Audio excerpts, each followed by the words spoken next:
Now, I want to remind ourselves, because I think most of us know about it already, this paper here by Stanley Milgram, Behavioural Study of Obedience. It's published in 1963. It runs to a mere 8 pages and is probably the most terrifying document in the history of psychology, and strangely prophetic in many ways, as we'll see if you stick around. So what we're going to do on this video is talk about this, not so much the paper itself, but the implications for our current time, which are, well, when I started putting this together, I was actually quite taken aback by how many applications there are. This article describes a procedure for the study of destructive obedience, is what it's about.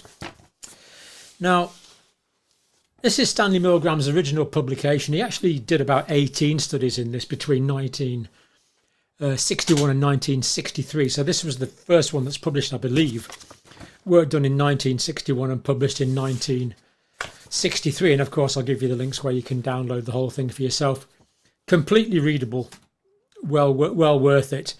And as you'll see, I've gone through, and even though I'm somewhat familiar with it, every time you read it, new things pop up that simply have to be underlined in red. So he did about 18 studies in this field. This was just the first one, the definitive one, really. But the others were largely consistent with this. There were variations on this. Participants were offered $4.50 to turn up to the laboratory, Yale University.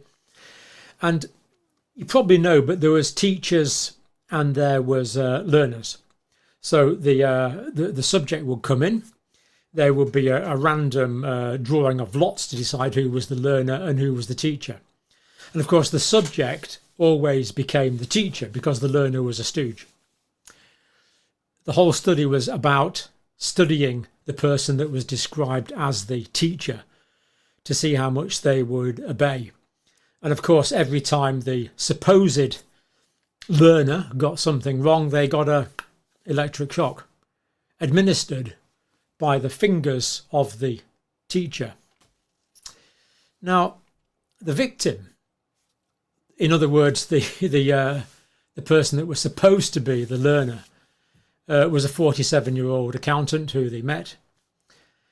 And before Milgram studied how likely it was that people would electrocute someone they didn't know to death, he did a bit of a survey amongst his mates who were psychology academics and professors.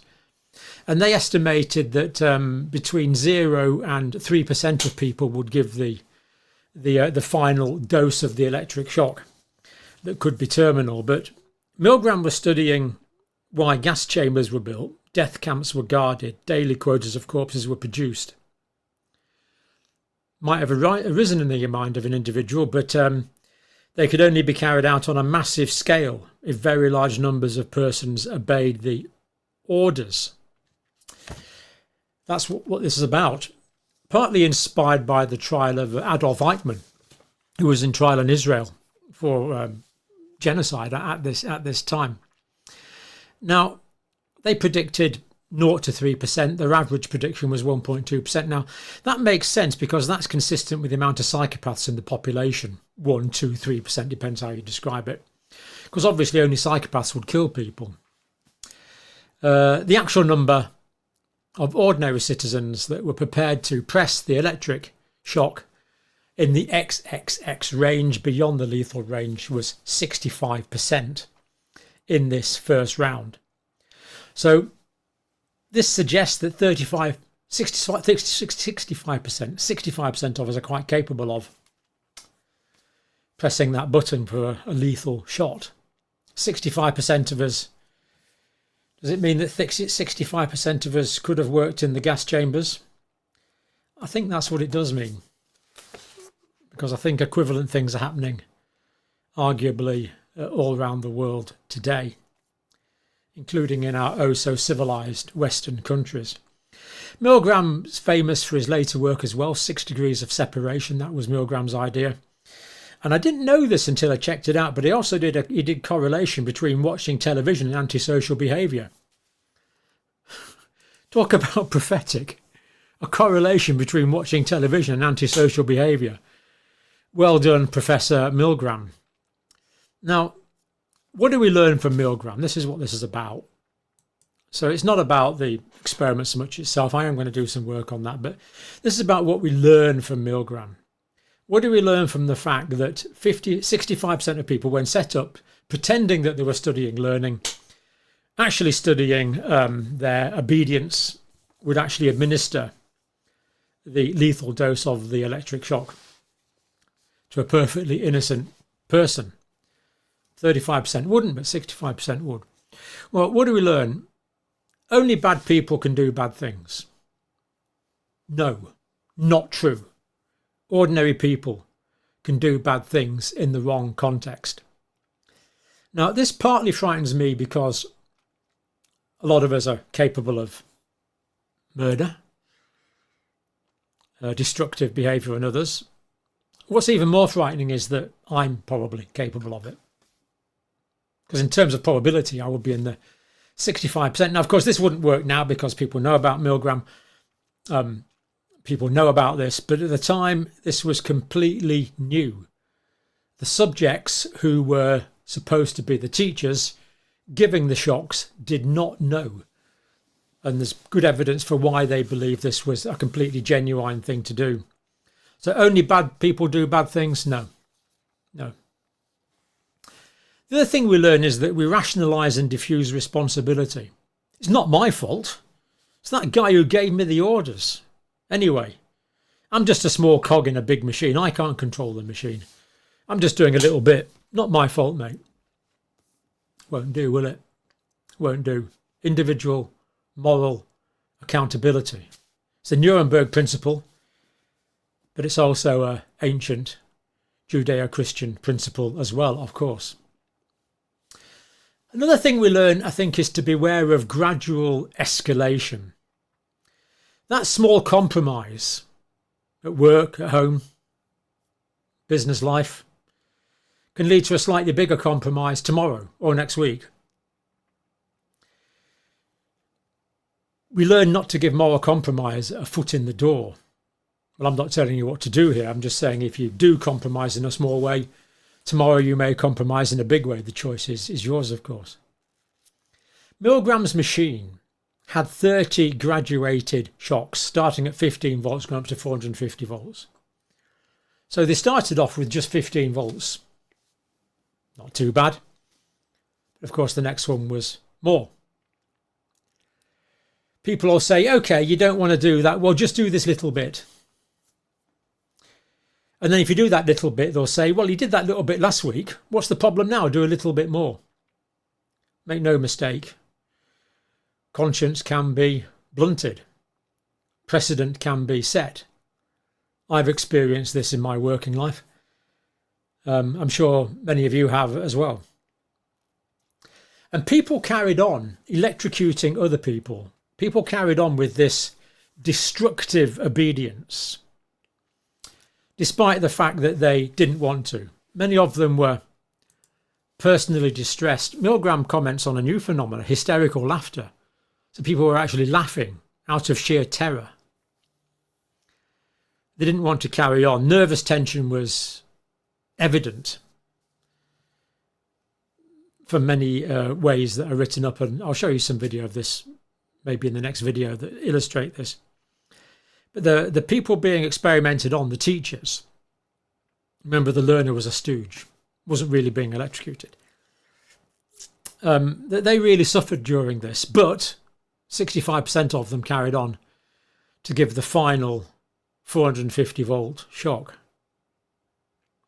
A degree of empathy was possible, but overridden by conformity and obedience to orders. And interestingly, all of the teachers who were administering the shocks, which weren't really shocks, of course, had been given a 45 volt shock as a demo from the machine. Now, it wasn't really from the machine with all the gradated shocks on it. It was from a battery next door. But 45 volts can give you quite a kick. I talked to a mate of mine who's a telephone engineer, and he's frequently had shocks of this amount of voltage and said they really can be quite unpleasant, especially if you've got wet fingers. So quite a shock. So they knew what this was like. But yet they carried on due to such a key term, destructive obedience. Pressure of the situation. We learn not to let the pressure of people or a situation override our moral stance. We need to use our rational intellect to avoid confusion generated by others, because the situations that we're in life can be pressurized. We have to be aware that compromising our ethical position is quite possible. We also learn that authority can be wrong. The age of deference is over. Many of us now are contemptuous of authority. Authority can be wrong and is often wrong. So an establishment that was once good can turn bad. Maybe you can think of an establishment, heck, maybe you can think of a government or a nation that used to be good, but it's turned bad, turned destructive, that the obedience to that authority has become destructive. Power in institution or state can be weaponized against the individual. There is a risk that our state will weaponize the institutes of state against us as individual citizens, give us orders which are unethical to obey. This risk is there. This risk is there whether you work for a company, whether you work for a government, whether you work for a university. That risk is there. And no matter how apparently credible the source is, it can be wrong. So the person giving the orders here was in authority. They had credibility. They had the credibility of a prestigious university behind them. Academics, doctors, researchers can all be wrong. And I would say academics, doctors and researchers now are frequently wrong. Some academics, doctors and researchers can be bought. Bought. You don't need me to give you examples. An obedience to authority can override personal morality. We mustn't let it. Feel free to appeal to ultimate authority. Someone once said, do to others as you would have them do to you. Chapter 6, verse 13. We're answerable, I believe, to divine authority, not to some jumped up Tim Pot politician, scientist or doctor who struts around the world stage for 10 minutes before they die. Well, 100 years before they die, what difference does it make? Giving orders, expecting obedience. Sorry, the age of deference has passed. And then the people in the experiment were prodded, and the standard prods that were given, this was standardised. Prod 1, if someone was reluctant to execute their brother.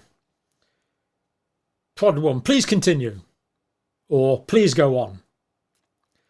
The next one, the experiment requires that you continue. Prod 3, it's absolutely essential that you continue. You have no other choice. Prod 4, you must go on. Now, of course, we might not have been given orders using that precise phraseology, but these are the orders we're being given in so many words. Sometimes our orders are explicit, other times much more covert. There's a spirit abroad in my country at the moment where people know things they can say and what they can't say. We're self-censoring. Now, no politician will stand up and say, you know what, I've curtailed freedom of speech in the United Kingdom, or whichever country you're in. Of course not. It's not overt. It's not explicit. It's covert. And it's eroding things more than many of us would like to see. Next thing we can learn from Milgram, that which sounds credible is often not credible.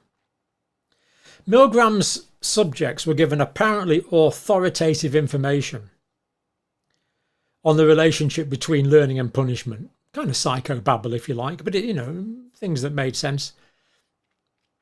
Sounded credible. This is called sophistry, isn't it? Things are said that sound credible. Maybe this particular medical intervention will prevent transmission of a hideous disease. It sounds plausible, but is it true? Things that sound authoritative, things that sound reasonable, things that sound rational are often not, because people will manipulate half-truths, quarter-truths for their own ends. Sophistry. Sounds credible, but it's a load of poppycock. You could use a less polite term if you wanted to. And the other thing I think we learned from Milgram is we should challenge apparent axioms. Something that's taken as absolute. This has been done to me. It's happened to me. I'm sure it's happened to you. Look, someone's got to do it. This job's got to be done. If you don't do it, you're merely forcing someone else to do it. So do it. But no. To challenge the fundamental axiom is, you know what? I actually don't think that this job does have to be done. Who says it has to be done? This has to be done just because you say so. Someone has to do it because you say so. Who the heck are you? Challenge authority. Challenge apparent axioms, because things are put up as axioms, as firm conclusions, as the foundation stone of further learning and knowledge. They're just made up bunk sometimes. Where's your consideration? This has to be done. Do it or the next guy has to do it. No. Question it. Does it have to be done? Actually, maybe not. Maybe not. So what field are you in? Military? Justice? Education? Corporate world? Healthcare? The point of rupture is the act of disobedience. So think about how this applies to your field. So Milgram said that when the person starts to disobey,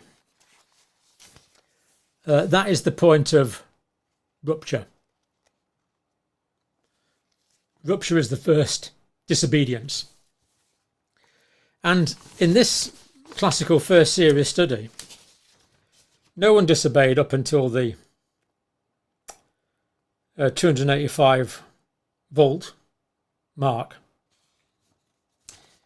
65% gave the final 450 volt lethal shock. 65% gave the final lethal shock. Now this was only on 40 subjects. 26 obeyed the orders of the experimenter till the end. Some expressed reluctance to administer shocks beyond 300 volt levels and displayed fear similar to those who defied the experimenter, yet they obeyed.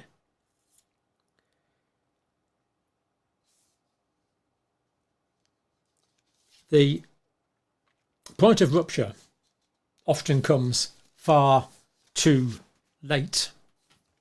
Maybe we should rupture at a much earlier stage. Look around, talk around. You'll find other people share your ethical position. You're probably not in an unacceptable minority. You're probably not in a hateful position. You're probably not a hateful person. Many of us ordinary people, I would hope, share your morality. The subjects were classified as defiant subjects who refused after 12 shocks, obedient subjects who administered all shock levels commanded. Take your pick. Do you want to be a defiant subject, do the right thing, or do you want to be an obedient subject and comply with destructive obedience? Now, Milgram's experimenters, of course, the people that were supposed to be the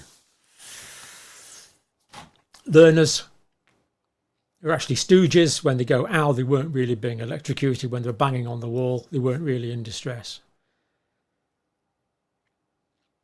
And at the end, they were brought through, introduced to the teacher, and they realised that they weren't really being electrocuted. The experiment was on them. So they went away without being distressed. Many people who did it, carried on with the shocks, were distressed but still did it. A few did it without batting an eyelid. Maybe they're the most frightening of all. Just went through the shocks in a completely perfunctory way. So I for sure knew about Milgram experiments during a psychology course in 1981, 1982. 81, I think it was. Pretty sure I knew in 81. And yet, I have failed to implement this in my life up until really quite recently. I still believed in those in authority to do the right thing. Now the age of deference is ended for me and for many of you. We're much more willing to question now, aren't we? Hopefully we're not taking part in antisocial behaviour through watching mainstream media. We may have failed in the past. Let's do better in the future. And the work of Stanley Milgram stands the test of time as a prophetic warning to our current age, in my view. Let me know what you think. I do plan on doing a bit more detail on this, but for now, let's leave Stanley Milgram there with our thanks. Stanley Milgram went on, he taught in New York for most of his life, I think.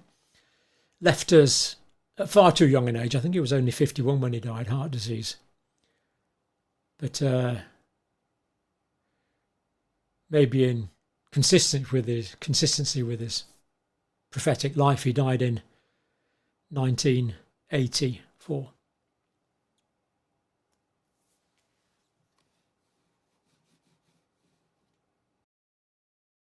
With Okta,